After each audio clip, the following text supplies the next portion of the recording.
Hi friends, welcome to my channel. ಹೇಗಿದ್ದೀರಾ? ಬನ್ನಿ, ನಾನು ಇವತ್ತೊಂದು ಹೊಸ ವಿಡಿಯೋ ಜೊತೆ ಬಂದಿದ್ದೀನಿ.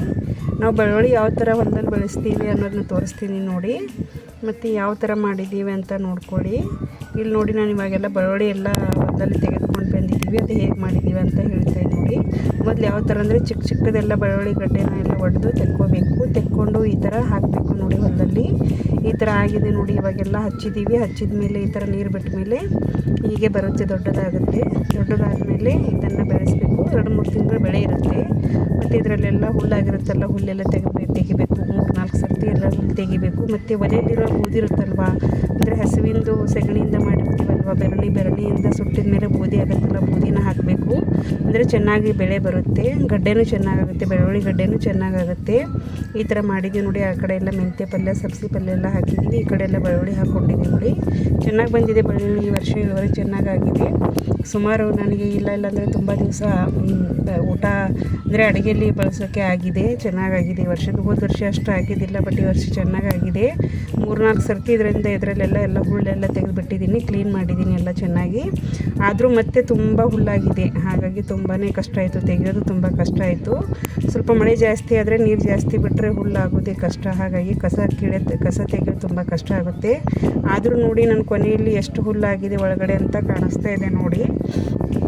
ಈ ಥರ ಎಲ್ಲ ಈರುಳ್ಳಿ ಹಾಕಿದ್ದೀನಿ, ಬೆಳ್ಳುಳ್ಳಿ ಹಾಕಿದ್ದೀನಿ, ಎಲ್ಲ ಹಾಕ್ಕೊಂಡಿದ್ವಿ, ಮನೆಯಲ್ಲೇ ಹಾಕ್ಕೊಂಡಿದ್ವಿ ನೋಡಿ. ಚೆನ್ನಾಗಿ ಬಂದಿದೆ ಈ ಬೆಳ್ಳುಳ್ಳಿ, ಚೆನ್ನಾಗಾಗಿದೆ. ಚಿಕ್ಕದಿದ್ದೆ ಅಂದ್ರೂ 3-4 ತಿಂಗಳು ಬೆಳೆ ಇದು. 3-4 ತಿಂಗಳಾದರೆ ಬೇಕು ಸುಮಾರು. ಮತ್ತು 4 ತಿಂಗಳೆಲ್ಲ ಇದರಲ್ಲಿ ಹುಲ್ಲು ತೆಗೆಯೋದು, ಮತ್ತು ನೀರು ಹಾಯಿಸೋದು, ಮತ್ತು ಬೂದಿ ಹಾಕೋದು, ಈ ಥರ ಎಲ್ಲ ಮಾಡಬೇಕು. ಮತ್ತು ಗೊಬ್ಬರ ಹಾಕೋಬೇಕು. ಈ ಥರ ಎಲ್ಲ ಮಾಡ್ಕೊಂಡ್ಮೇಲೆ ಚೆನ್ನಾಗಿ ಬರುತ್ತೆ ನೋಡಿ. ಬೆಳೆನ ಸೂಪರಾಗಿ ಬಂದಿದೆ ನೋಡಿ. ಇವಾಗೆಲ್ಲ ಇದ್ರ ಕಡೆ ಎಲ್ಲ ಮೆಂತ್ಯ ಪಲ್ಯದೆಲ್ಲ ಹಾಕಿದ್ದೀವಲ್ವ, ಅದನ್ನು ಬಂದಿದೆ ನೋಡಿ. ಸ್ವಲ್ಪ ಚಿಕ್ಕದಿದೆ, ಇನ್ನೂ ಸರಿಯಾಗಿ ಬಂದಿಲ್ಲ. ಇವಾಗ ನೋಡಿ ಎಲ್ಲ ತೆಗಿತಾ ಇದ್ದೀವಿ ನೋಡಿ. ತುಂಬ ಕಷ್ಟ, ತೆಗಿಯೋದು ತುಂಬ ಕಷ್ಟ ಆಯಿತು. ಇಷ್ಟೆಲ್ಲ ಹುಲ್ಲು ಬಿಟ್ಟಿದೆ. ಮತ್ತು 3-4 ಸರ್ತಿ ನಾನು ಎಲ್ಲ ಕಳೆ ತೆಗೆದ್ರೂ ಮತ್ತು ತುಂಬ ಹುಲ್ಲಾಗಿದೆ ನೋಡಿ. ಇದರಲ್ಲೆಲ್ಲ ಬೆಳ್ಳುಳ್ಳಿ ತೆಕ್ಕೊಳ್ಳೋದೇ ತುಂಬ ಕಷ್ಟ ಆಯಿತು ನನಗೆ. 3 ದಿವಸ ಆಯಿತು. ಇಷ್ಟೇ ಬೆಳ್ಳುಳ್ಳಿ ತೆಗಿಯೋಕ್ಕೆ 3 ದಿವಸ ಆಗಿತ್ತು ನೋಡಿ. ಈ ಥರ ಎಲ್ಲ ಮೊದಲು ಎಲ್ಲ ಹುಲ್ಲು ತೆಕ್ಕೊಂಡು ಆಮೇಲೆ ಬೆಳ್ಳುಳ್ಳಿ ತೆಕ್ಕೋತಾ ಇದ್ದೀನಿ ನೋಡಿ. ಈ ಥರ ಎಲ್ಲ ಅದು ಸಣ್ಣದು ಹಾರೆ ಇರುತ್ತಲ್ವ, ಹಾರೆಯಿಂದ ಹೊಡೆದು ಹಾರೆ ಅಂತಾರೆ, ಅದಕ್ಕೆ ಏನಂತಾರೆ ಗೊತ್ತಿಲ್ಲ. ನಮ್ಮ ಕಡೆ ಅಂತೂ ಗುದ್ದಲಿ ಅಂತಾರೆ. ಗುದ್ದಲಿ ಅಂತ ಎಲ್ಲ ಕಿತ್ತಿ ತೆಗಿತಾ ಇದ್ದೀನಿ ನೋಡಿ. ಈ ಥರ ನನ್ನ ಮಗ ಎಲ್ಲ ಕಡೆ ತಿರುಗಾಡ್ತಾ ಇದ್ದಾನೆ, ಹೊಲದಲ್ಲೆಲ್ಲ ತೋರಿಸ್ತಾ ಇದ್ದಾನೆ ನೋಡಿ. ಬೆಳ್ಳುಳ್ಳಿ ಇದೆ ಒಳಗಡೆ, ಬಟ್ ತುಂಬ ಹುಲ್ಲಾಗಿದೆ ನೋಡಿ. 3-4 ಸರ್ತಿ ತೆಗೆದ್ರೂ ತುಂಬ ಹುಲ್ಲಾಗಿದೆ. ಹುಲ್ಲೆಲ್ಲ ತೆಗೆಸ್ಕೊಂಡು ಮತ್ತು ಆಮೇಲೆ ಬೆಳ್ಳುಳ್ಳಿ ತೆಗಿತಾ ಇದ್ದೀನಿ. 2 ತೆಗಿತಾ ಇದ್ದೀನಲ್ವ, ಹಾಗಾಗಿ ಸ್ವಲ್ಪ ಟೈಮ್ ಆಗ್ತಿತ್ತು. 3 ದಿವಸ ತೆಗೆದೆ. ಚೆನ್ನಾಗಿ ಬಂದಿದೆ ಬೆಳ್ಳುಳ್ಳಿ, ಚೆನ್ನಾಗಿ ಬಂದಿದೆ, ಸೂಪರಾಗಿದೆ. ಮತ್ತು ನೋಡಿ ಈ ಕಡೆ ಎಲ್ಲ ಎಷ್ಟು ಹುಲ್ಲಾಗಿದೆ ನೋಡಿ. ಇದು ಈರುಳ್ಳಿ ಹೂವು ಇದೆ ನೋಡಿ. ತುಂಬ ಬೆಳ್ಳುಳ್ಳಿ ಇದೆ ಒಳಗಡೆ, ಬಟ್ ಹುಲ್ಲು ತುಂಬ ಆಗಿದ್ರಿಂದ ಕಾಣಿಸ್ತಾ ಇಲ್ಲ.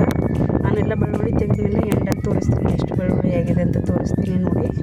ಚೆನ್ನಾಗಿ ಬಂದಿದೆ. ಮತ್ತು ನನಗೆ ವರ್ಷ ಪೂರ್ತಿ ಬೇಕಲ್ವಾ, ಹಾಗಾಗಿ ಜಾಸ್ತಿನೇ ಬೆಳೆಸಿದ್ದೀವಿ. ಮತ್ತು ಇದರಲ್ಲಿ ಏನು ಕಷ್ಟ ಇಲ್ಲ, ಬೆಳೆಸೋದಂತೂ ಏನು ಕಷ್ಟ ಇಲ್ಲ ನೋಡಿ. 1-2 ಸರ್ತಿ ಕಷ್ಟದಿಂದ ತೆಗಿಬೇಕು. ಎಲ್ಲ ಮನೆಗೆ ತೊಗೊಂಡು ಬಂದಿದ್ದೀವಿ ನೋಡಿ. ಈ ಥರ ಎಲ್ಲ ಮನೆಗೆ ತೊಗೊಂಡು ಬಂದು ಎಲ್ಲ ಸುರಿಸ್ಕೊಂಡು ಕಟ್ಟಬೇಕು. ಇದಕ್ಕೆಲ್ಲ ಅಂದರೆ ದಾರ ಹಚ್ಚಿ ಕಟ್ಟಬೇಕು. ಈ ಥರ ಎಲ್ಲ ಕಟ್ಟಿಡ್ತೀವಿ. ಹಾಕಿಟ್ಟು ಆಮೇಲೆ ಹಗ್ಗ ಹಾಕಿ ಹಗ್ಗಕ್ಕೆ ನೇತಾಕ್ತೀವಿ ನೋಡಿ. ಈ ಥರ ಎಲ್ಲ ತೆಗೆದುಬಿಡ್ತಾಯಿದ್ದಾರೆ. ನಮ್ಮಮ್ಮ ಎಲ್ಲ ತೆಗಿತಾ ಇದ್ದಾರೆ ನೋಡಿ. ಎಲ್ಲ ಗಲೀಜು ಇರುತ್ತಲ್ಲ, ಮಣ್ಣು ಮತ್ತು ಎಲ್ಲ ಇರುತ್ತಲ್ವ, ಎಲ್ಲ ಕ್ಲೀನ್ ಮಾಡಿನೇ ಹಾಕಬೇಕು, ಅಂದರೆ ಬೇಗ ಕೆಡೋದಿಲ್ಲ. ಹಾಗಾಗಿ ಈ ಥರ ಎಲ್ಲ ಮಾಡ್ತಾಯಿದ್ದಾರೆ ನೋಡಿ. ನಮ್ಮಮ್ಮ, ನನ್ನ ಮಗಳು ಎಲ್ಲರಾಗಿ ಮಾಡ್ತಾಯಿದ್ದಾರೆ. ಮತ್ತು ನೋಡಿ, ಇದು ಈ ಥರ ಎಲ್ಲ ಕಟ್ಟಬೇಕು. ಅಂದರೆ ಬೆಳ್ಳುಳ್ಳಿಯಿಂದನೇ ಕಟ್ಟಬಹುದು, ಇಲ್ಲಾಂದರೆ ಬೇರೆ ದಾರನ ತೊಗೊಂಡು ಕಟ್ಟಬಹುದು. ಕಟ್ಕೊಂಡು ಈ ಥರ ಮೇಲ್ಗಡೆ ಹಾಕಬೇಕು, ಮತ್ತು ಕೆಡೋದಿಲ್ಲ, ಚೆನ್ನಾಗಿರುತ್ತೆ. ವಿಡಿಯೋ ನೋಡಿ ಹೇಗಿದೆ ಅಂತ